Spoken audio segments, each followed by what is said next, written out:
10,000 بچے، 10,000 غریب خاندان کے بچے مفت تعلیم حاصل کر رہے ہیں، اور پھر سالانہ لاکھوں نہیں کروڑوں روپیہ مجلس اپنے پاس سے جلسے رحمت للعالمین میں جو چندہ وصول ہوتا ہے، مجلس اتحاد المسلمین سال میں صرف 1 مرتبہ چندہ لیتی ہے عوام سے، اس کے درمیان میں کبھی نہیں لیتی، صرف یہ جلسے کے لیے چندہ لیتی ہے، اور اس چندے کے ذریعے اردو میڈیم کے بچوں کو، جتنے اردو میڈیم کے بچے ہیں، اردو میڈیم کے سرکاری مدارس میں پڑھنے والے بچوں کو بیگ دیتی ہے، کتابیں دیتی ہے، کمپس باکس دیتی ہے، اور 10th کے بچوں کی ایگزامینیشن کی فیس دیتی ہے، ان کے گائیڈ اور ماڈل پیپرز دیتی ہے۔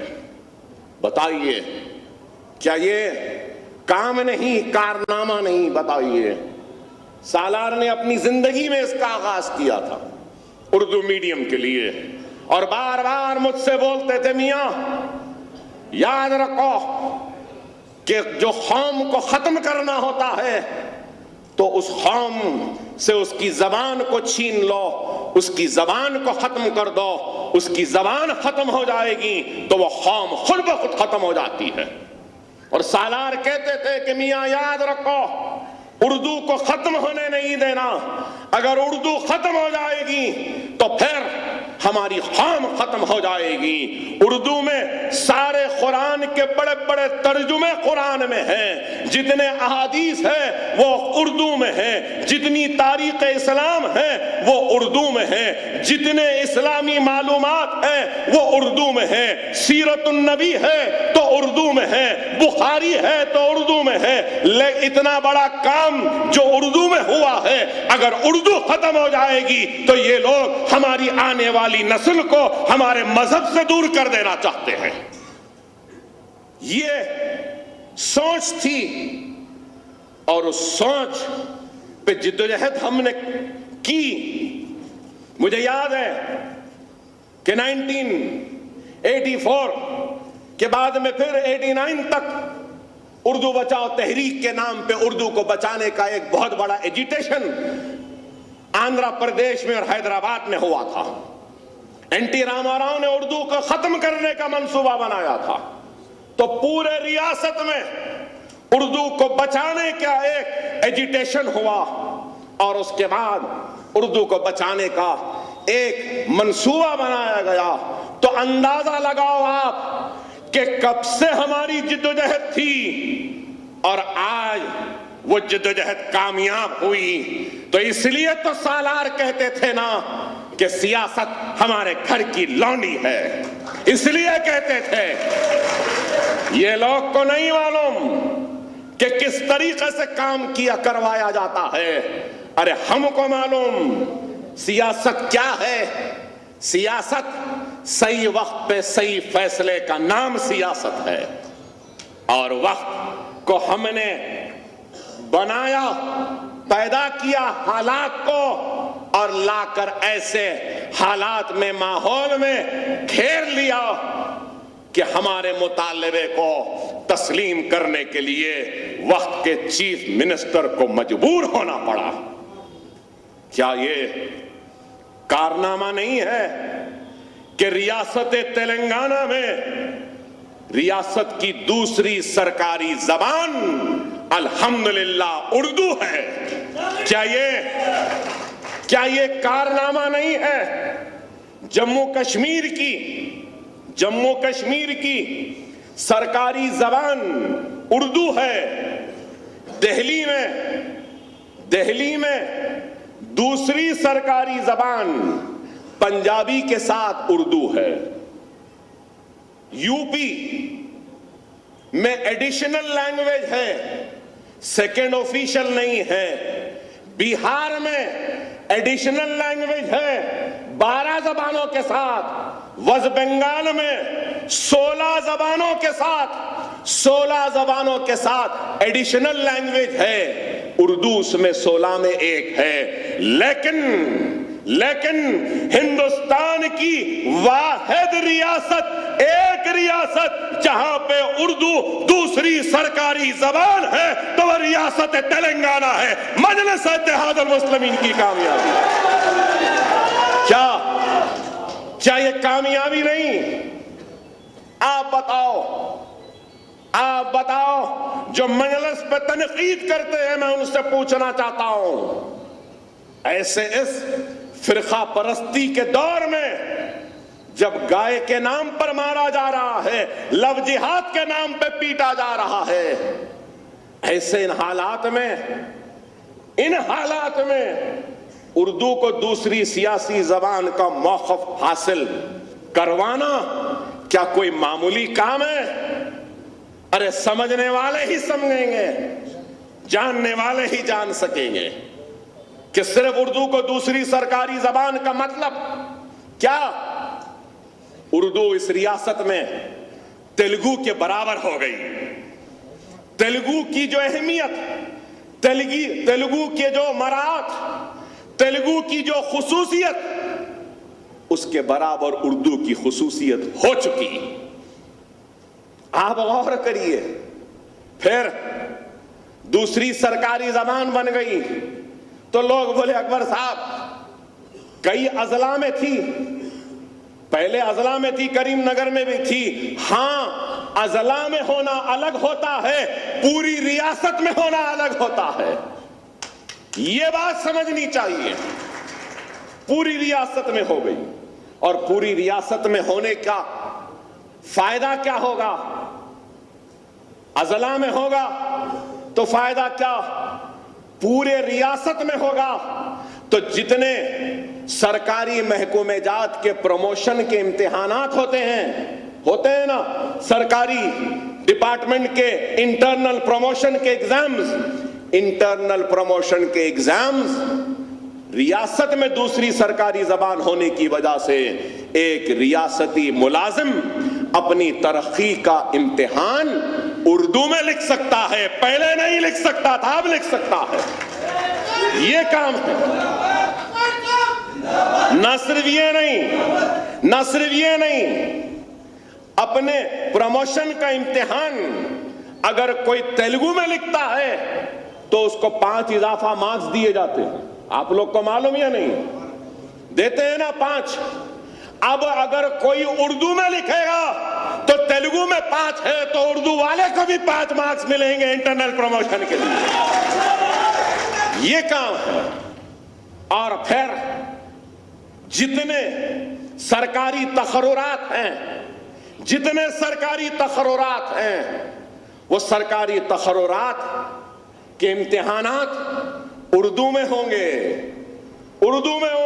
چاہے وہ محکمہ پولیس ہو، محکمہ ریونیو ہو، محکمہ صحت ہو، محکمہ بلدیہ ہو، محکمہ PWD یا روڈ ڈیولپمنٹ ہو، محکمہ پنچایت راج ہو، کوئی بھی محکمہ ہو، جائیدادیں نکلے گی، امتحان انگریزی میں ہوگا، تیلگو میں ہوگا تو اس کے ساتھ اردو میں بھی ہوگا۔ کیا یہ کارنامہ نہیں؟ آپ بتاؤ کہ اردو کو بچا رہے ہیں پوری ریاست تلنگانہ میں، صرف سرکاری مدارس میں پڑھنے والے اردو میڈیم کے بچوں کی تعداد قریب 45,000 کے قریب ہے۔ تو یہ 45,000 بچے 10th تک پڑھتے ہیں، 10th کے بعد انٹرمیڈیٹ نہیں پڑھ سکتے۔ انٹرمیڈیٹ میں اگر پڑھ لیے تو گریجویشن نہیں کر سکتے، گریجویشن کر لیے تو پوسٹ گریجویشن نہیں کر سکتے، انٹرنس نہیں لکھ سکتے، نہ ایم سیٹ لکھ سکتے ہیں، نہ نیٹ لکھ سکتا ہے کیونکہ اردو میڈیم کا ہے، اور وہ انٹرنس انگلش میں، تیلگو میں، ہندی میں رہتا ہے۔ لیکن الحمدللہ آج اردو میڈیم میں پڑھنے والے 45,000 گورنمنٹ سکول کے بچے 10th کے بعد اردو میڈیم میں انٹرمیڈیٹ بھی پڑھ سکتے ہیں، گریجویشن بھی کر سکتے ہیں، پوسٹ گریجویشن بھی کر سکتے ہیں۔ کتنا بڑا کام ہے؟ آپ بتائیے کہ جتنے